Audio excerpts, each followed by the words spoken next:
Henri Dess raconte Destination Jumeaux.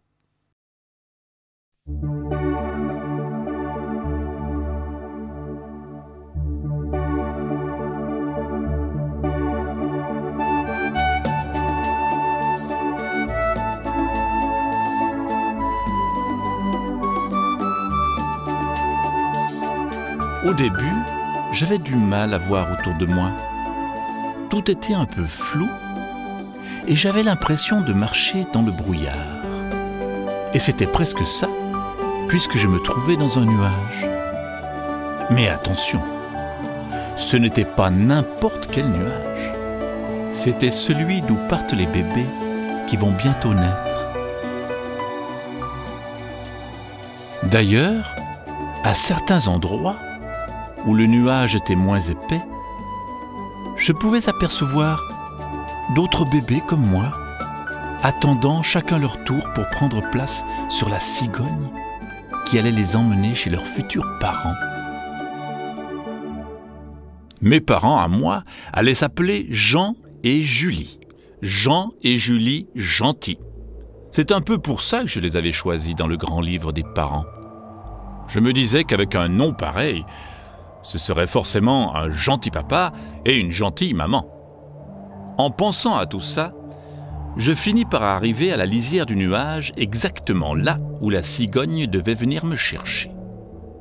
Mais curieusement, un autre bébé était déjà assis sur le bord, juste à la place qui m'était destinée. « Bonjour, toi aussi tu attends pour partir chez tes parents ?» lui ai-je demandé poliment. « Bien sûr, » me répondit-il avec un sourire. « Tu sais, nous sommes tous là pour ça. »« Oui, évidemment, lui dis-je, un peu gêné. Mais toi là, tu es assis à ma place. »« Ça m'étonnerait, reprit-il, très sûr de lui. J'ai bien regardé dans le grand livre des parents et pour ceux que j'ai choisis, l'embarquement est ici. » J'allais pour lui répondre qu'il avait sûrement dû faire une erreur, vu que c'était pour mes parents à moi qu'on embarquait de cet endroit, quand tout à coup, la cigogne, ma cigogne, surgit de dessous le nuage dans un immense froissement de plumes blanches et noires.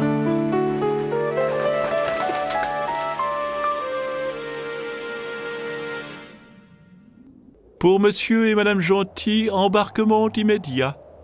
C'était pour moi. Mais au même moment, voilà l'autre bébé qui se lève et marche droit vers ma cigogne. « Et toi » je lui ai crié. « C'est mes parents à moi dont il s'agit. Attends ton tour. » « Mais c'est mon tour. Monsieur et madame Gentil, ce sont mes parents à moi, » me dit-il en me montrant son grand livre des parents, tandis que j'ouvrais le mien exactement à la même page. Il fallut alors nous rendre à l'évidence, nous avions choisi les mêmes parents. « S'il vous plaît, madame la cigogne, comment ça se passe dans ce cas-là? C'est vous qui choisissez lequel de nous deux, monsieur et madame Gentil, auront comme bébé? » Pas du tout. C'est à vous de décider. Bien sûr, le plus simple serait que l'un de vous choisisse d'autres parents dans son grand livre. Ou alors quoi? Ou alors, je vous emmène tous les deux. Mais je vous préviens, vous serez obligés de rester serrés l'un contre l'autre durant tout votre voyage vers la naissance. Ça risque de ne pas être très confortable. Enfin, c'est à vous de voir. Ah, c'est tout vu, lui avons-nous répondu ensemble.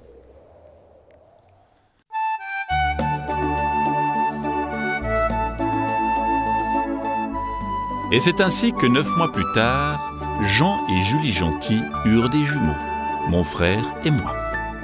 Mais aucun de nous deux n'a jamais raconté cette histoire à personne. D'ailleurs, personne ne nous aurait cru. Il n'y a que les tout petits bébés comme nous qui se souviennent encore que ce sont eux qui ont choisi leurs parents.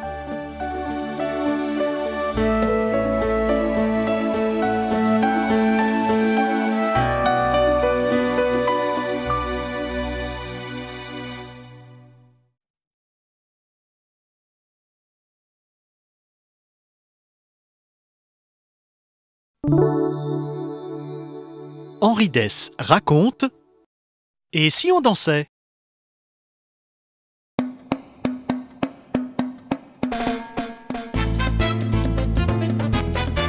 On s'est longtemps émerveillé de voir comment certaines abeilles pouvaient, rien qu'en dansant, indiquer aux autres où trouver les meilleures fleurs à butiner.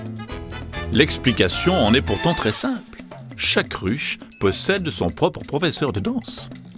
C'était le cas de Babette, une abeille tellement passionnée de danse qu'elle préférait aller voir danser les humains plutôt que rester à la ruche pour enseigner les danses traditionnelles aux autres abeilles. « Où est-ce qu'on danse ce soir ?» demandait-elle aux autres insectes avant de s'envoler vers les soirées et les fêtes. Parfois, elle allait même jusqu'à rentrer chez les gens pour regarder des spectacles de danse à la télévision. Très vite, Babette se mit à enseigner aux autres abeilles la valse, le bebop, le disco ou le rock'n'roll. Bref, tout ce qu'elle découvrait au cours de ses expéditions. Les autres abeilles adoraient apprendre ces nouvelles danses. Avec 6 pattes, elle réussissait les pas les plus acrobatiques, et comme elle pouvait voler en même temps, vous imaginez le style de danse qu'elle pouvait réaliser. Bientôt, elles furent bien trop occupées à faire la java entre les bégonias et à rocker dans les tulipes pour prendre le temps de récolter du pollen ou de faire du miel. Cependant, dans le jardin, les fleurs commençaient à se plaindre de ce que les gens préféraient regarder les abeilles plutôt qu'elles. Et les papillons leur en voulaient aussi de leur voler la vedette, malgré toutes leurs belles couleurs. De son côté, Babette était très satisfaite de son enseignement. Toutes les abeilles étaient devenues dingues de danse et toute la ruche bourdonnait en rythme du matin au soir. Mais une nuit que Babette rentrait tard, elle entendit un bruit terrible en arrivant. « Ouin, ouin !» La ruche tout entière semblait secouée de pleurs et de hurlements. « Mais que se passe-t-il » demanda Babette à une ouvrière. « Ce sont les bébés abeilles. Ils pleurent parce qu'il n'y a plus de miel pour les nourrir, » dit-elle sévèrement. « Toutes les abeilles ont passé leur temps à s'amuser et personne n'a récolté de pollen. » Cette nuit-là, personne ne put dormir dans la ruche à cause des pleurs incessants des bébés abeilles. Au matin, Babette fut convoquée chez la reine. « C'est un grand honneur, dit Babette. Voulez-vous des cours de danse ?»« Des cours de danse !» cria la reine avec colère. « Non merci, je veux que tu arrêtes d'enseigner tes danses bizarres. J'exige que tu réapprennes à tous mes sujets à danser de vraies danses d'abeilles, comme avant. Exécution !» Dès le lendemain, Babette obéit à la reine et se remit à enseigner les vrais pas de la danse des abeilles. Bientôt, toutes s'envolèrent au travail. Grâce aux cours de Babette, elles n'eurent aucun mal à trouver les meilleures fleurs et à les indiquer aux autres. Et très vite, les bébés abeilles eurent tout le miel qu'il leur fallait. En fait, il y eut bientôt tellement de miel que la reine des abeilles décida d'organiser une grande fête dans le jardin afin de s'excuser auprès des papillons, des fleurs et de tous ceux qui n'avaient pas pu dormir à cause des bébés abeilles. Bien entendu, Babette l'abeille fut la vedette de la soirée. Elle dansa le disco, le rock, la salsa, le bebop, jusqu'au lever du soleil.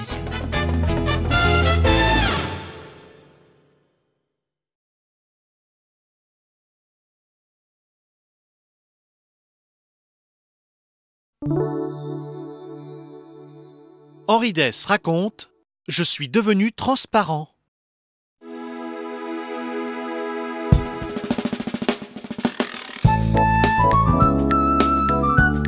Parfait est un petit garçon comme tous les autres petits garçons. Enfin, presque. Parce que Parfait est beaucoup plus sage. Tellement sage qu'on ne le remarque pas. Jamais de bêtises, jamais de pleurs, jamais de colère, jamais d'éclat de rire. Il peut passer des journées entières tout seul dans sa chambre sans rien faire. Rien ne semble pouvoir l'intéresser ni le faire réagir. D'ailleurs, chaque fois que ses parents l'aperçoivent par hasard, ils lui disent « Ah, Parfait, tu étais là ?» Ou bien encore « Tiens, Parfait, je ne t'avais pas vu. » Et quand ils le cherchent, ils ne disent pas « Parfait, viens ici » ou « Parfait, à table », mais « Parfait, montre-toi ». Et aussitôt, il apparaît comme surgi de nulle part. À l'école, c'est pareil. Rien ne l'intéresse. Il reste assis au fond, sans bouger, sans parler, et la classe se déroule comme s'il n'était pas là. Il n'y a que quand il joue à cache-cache qu'on le remarque un peu, parce que comme on n'arrive jamais à le trouver, c'est toujours lui qui gagne. « Mais c'est incroyable !» lui disent ses copains. « Comment fais-tu pour disparaître comme ça ?»« C'est très simple, » répond-il alors. « Je ne fais rien pour apparaître, alors je disparais, c'est tout. » N'importe quel petit garçon s'ennuierait énormément à sa place, mais pas Parfait, car il lui suffit de passer inaperçu pour être heureux. Du moins, jusqu'à ce qu'un jour, une nouvelle petite fille arrive dans la classe. Elle s'appelle Zoé. Elle a 8 ans comme Parfait. Elle est très jolie, très gentille, et surtout, Parfait en tombe instantanément amoureux. Le problème, c'est que, évidemment, Zoé ne remarque absolument pas sa présence. Il a beau lui sourire de toutes ses dents, comme ceci, lui cligner un peu de l'œil, comme cela, ou même lui faire un petit coucou de la main, comme ça. Elle ne le voit pas. Pour elle, Parfait est parfaitement invisible. Désespéré, Parfait se prend la tête dans les mains. Et là, surprise, à travers ses 2 mains jointes, il voit parfaitement son cahier et ses crayons. Il peut même lire son livre à travers son bras. En un éclair, Parfait comprend tout. À force de ne pas se faire remarquer, il est devenu transparent. Il devrait s'en réjouir, lui qui faisait tout pour passer inaperçu. Mais voilà qu'au moment même où il parvient à disparaître aux yeux de tous, il ne souhaite plus qu'une chose, apparaître à ceux de Zoé. Du coup, Parfait se sent terriblement triste et éclate en sanglots. Pour la première fois de sa vie, il ressent une émotion. Tout à son chagrin, c'est à peine s'il sent une main légère lui effleurer le bras. « Pourquoi tu pleures ?» demande une petite voix douce. Parfait ouvre les yeux. Zoé se tient devant lui et le regarde avec tendresse. « Parce que tu ne me vois pas ?» répond-il en pleurant de plus belle. « Bien sûr que si, je te vois !» reprend Zoé. « Même que je me demande bien pourquoi je ne t'ai pas remarqué plus tôt !» ajoute-t-elle avec un grand sourire.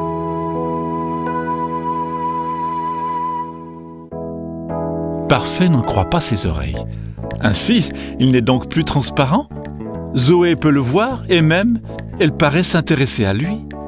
C'est donc ça, le secret de l'apparence, exprimer ses émotions, se dit Parfait. En tout cas, une chose est sûre, à partir d'aujourd'hui, je ferai toujours tout pour me faire remarquer.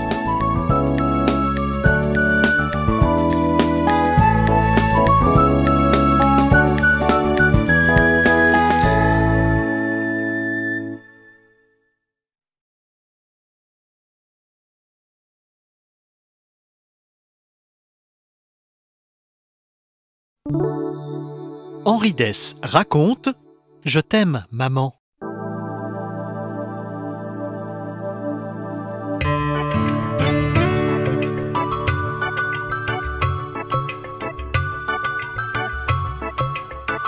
Judith, la petite poule, picore des graines sur le chemin. Une graine par-ci, une graine par-là, une graine plus loin, une autre là-bas.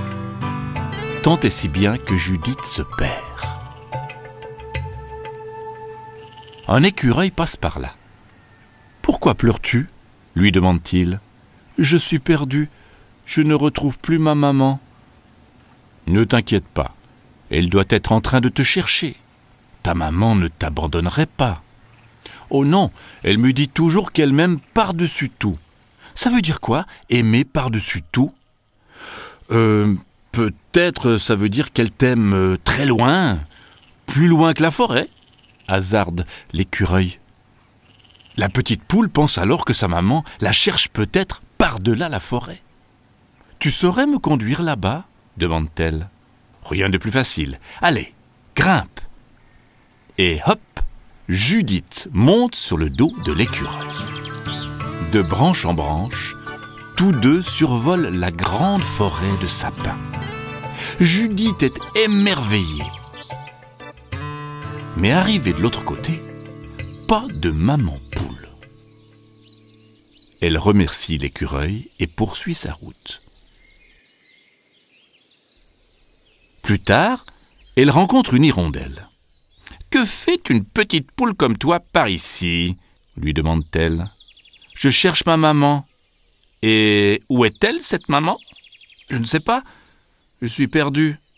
Mais elle me dit toujours qu'elle m'aime par-dessus tout. » L'écureuil pensait qu'elle m'aimait par-dessus la forêt, mais ce n'était pas ça. Alors je cherche ce que cela veut dire pour la trouver. Moi, je pense plutôt qu'elle t'aime par-dessus les rivières. Tu vois cette rivière là-bas? Ta maman est sûrement de l'autre côté. La petite poule grimpe sur le dos de l'hirondelle et ensemble, elles font la traversée.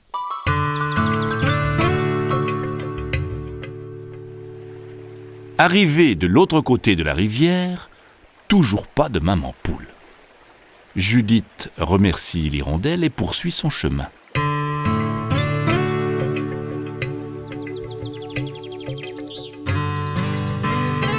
Après une longue marche, elle arrive au pied d'une montagne et rencontre un âne qui lui dit « Bonjour, petite poule, que fais-tu par ici ?»« Je suis perdue. Comme ma maman me dit qu'elle m'aime par-dessus tout, je cherche ce que ça veut dire pour la retrouver. »« Par-dessus tout, dis-tu ?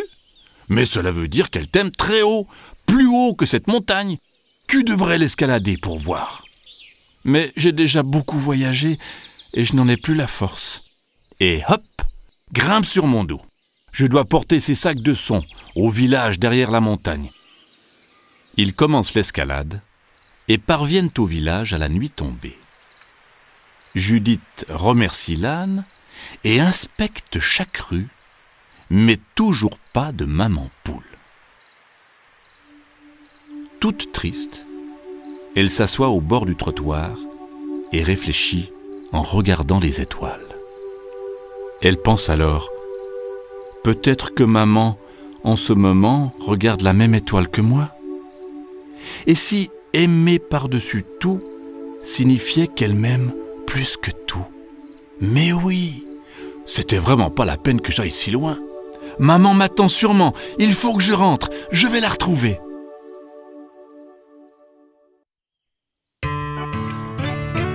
Arrivée enfin à l'orée de la forêt où elle s'était perdue, Judith aperçoit sa maman qui l'attend.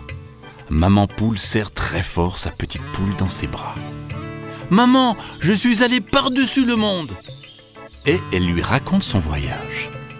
Puis, tendrement, sa maman lui dit « Ma toute petite, en parcourant la terre pour me retrouver, tu m'as prouvé que toi aussi, tu m'aimes par-dessus tout. »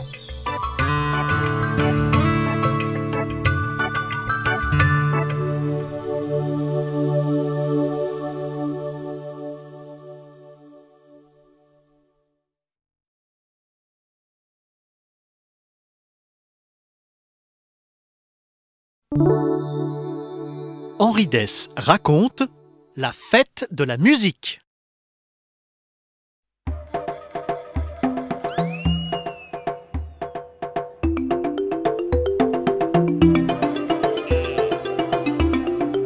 Albert le gorille et Piccolo le ouistiti étaient les meilleurs amis de la jungle.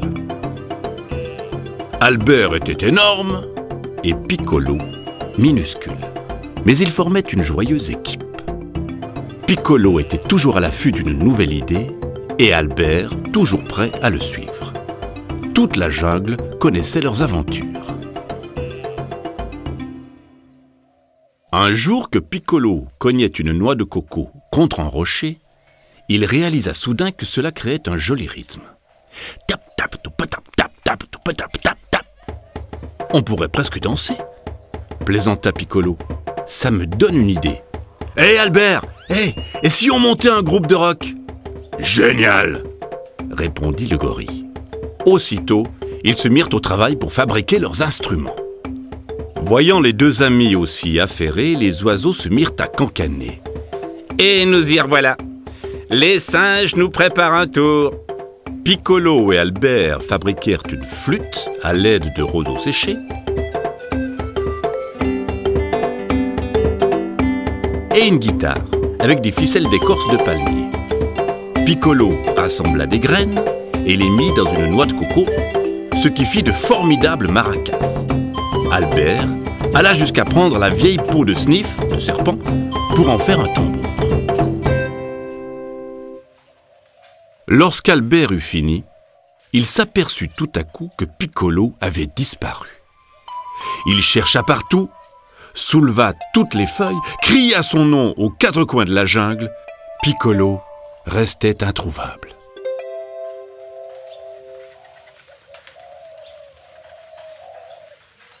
Albert était déçu que son ami l'ait laissé tomber. Sans lui, plus rien n'était aussi drôle. Mais tant pis. Il avait trop envie de le monter, ce groupe de rock, et il invita alors tous les singes à le rejoindre. Bernard le babouin était très excité. « On va s'amuser comme des fous !» Les singes sautaient dans tous les sens et se mirent à essayer les instruments. Max le chimpanzé souffla si fort dans la flûte que le scarabée qui dormait là alla s'écraser sur le nez de Bernard. Les singes se roulaient par terre en hurlant de rire. Seul Albert ne riait pas. Il se demandait où Piccolo avait bien pu disparaître. Dans toute la jungle, le bruit se répandit qu'un concert aurait lieu au coucher du soleil, près du point d'eau. Tous les animaux se déplacèrent pour l'événement, même les girafes qui habituellement évitent ce genre de manifestation. Le concert commença et tous les musiciens jouaient parfaitement, tous sauf Bernard le babouin qui était au tambour. Des bruits bizarres parvenaient de son instrument. On entendait à peine la chanson d'Albert. « Que se passe-t-il avec ce tambour ?» grommela le lion. « C'est la pire musique que j'ai jamais entendue. » Les autres animaux acquiescèrent. Au moment où les spectateurs commençaient à se lever pour partir, il y eut un son plus sourd que les autres. Un poing en colère sortit du tambour. L'audience, stupéfaite, vit Piccolo s'extirper de l'instrument. « Espèce d'idiot !» hurla-t-il à Albert. « Tu m'as enfermé quand tu fabriquais le tambour, et depuis, j'essaye d'en sortir !» En voyant la scène, les animaux explosèrent de rire, surtout Bernard, ravi de voir que ce n'était pas de sa faute si le tambour jouait si mal.